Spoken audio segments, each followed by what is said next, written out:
Today we're going to go over single leg Romanian deadlift. Bum, bum, bum. All right, I'm going to go through the move, talk you through it, and then afterwards I'm going to show you some modifications if this particular variation is a little too challenging for you. All right, so we're going to pick up the weight carefully, making sure we keep a neutral spine. I'm going to have my hand either behind my back or out to the side or on my waist. It's nice to have it across your back so you can check and make sure that the spine is neutral, but sometimes for balance, a lot of us likes to have the hand out here. So while you're learning, I would do whatever makes you the most comfortable. To start, I'm going to make sure that on my stabilizing foot, I have full contact with the ground, meaning I'm thinking about my big toe pad, my little toe pad, and both sides of my heel. So I'm not thinking about the foot as a tripod per se, I'm actually thinking about it as having 4 points of contact. And trust me, at least personally, thinking about both sides of my heel staying down really helps me stay balanced. Okay, from here, I'm going to start with my other leg somewhat behind me and create tension in my body, put my shoulders back and down, lift my chest up, squeeze my armpits, make sure my pelvis is under my rib cage and not dumped forward or back. And of course, making sure I have a braced core. And take a nice big inhale. I'm going to lift up my foot into what I call the flamingo position. And from there, maintaining all the tension I have in my body and keeping my knee soft on my stabilizing leg, I'm going to hinge. And I'm going to push my leg back, which will lower my chest to the ground. And on the way up, I'm thinking about squeezing my stabilizing glute and making sure my core is still braced to bring it back up. Again, shoulders, hips, quads, core, flamingo position, thinking about all 4 corners of my foot. Extend, pushing back, and then squeezing the glute to come up. Almost lost my balance on that one. Okay, let me put the weight down for a second. So, a lot of videos you'll see, they won't start in flamingo. I don't know if flamingo is my thing, but I like to start there because, let's say I'm doing this, shoulders, hips, quads, core.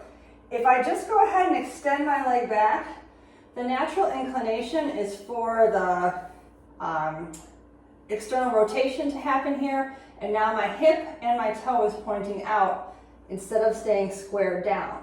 Whereas if I start in a flamingo position, I'm just pushing back. I like to imagine there's a wall closing in on me. I don't know what kind of cartoons I watched as a kid, but that happened. And I'm pushing that wall away.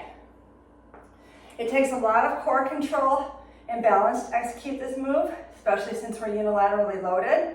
One thing you can do when you're learning this is you can hold 2 dumbbells as opposed to 1 kettlebell in one hand, or technically you can also hold 1 kettlebell centrated. Execute the move the same way. Flamingo, tension, soft knee, hinge, and come up. Now, if balancing on one leg is still not where you're at, there's 2 different ways we can work through this. One is a B stance, which instead of coming up into flamingo, we just leave the foot back here. Feet are about hip distance apart, and we still perform the move the same way, but instead of this leg going up and back, it just stays put. Shoulders, hips, quads, core, soft knee, hinge, hinge, hinge, hinge, hinge, and come up. Hinge, hinge, hinge, hinge, hinge, and come up, come up, come up. Another way we can do it is to hold on. Now, I do like this way because it allows me to work on my balance and train with a heavier load. But all 3 of these kind of variations go hand in hand. So if I am using something to hold on to, which could be a rack, could be a wall, could be an elliptical like this, same thing, I'm going to pick it up carefully. Actually, I'm going to show you this one from the back,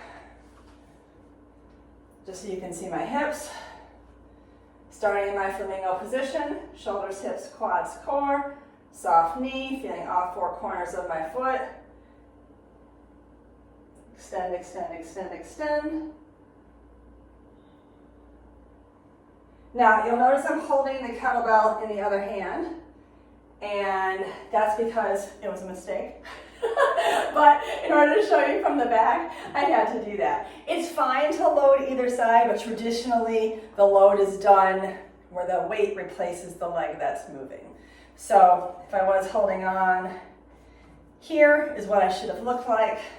Shoulders, hips, quads, core. Hinge, hinge, hinge, hinge, hinge.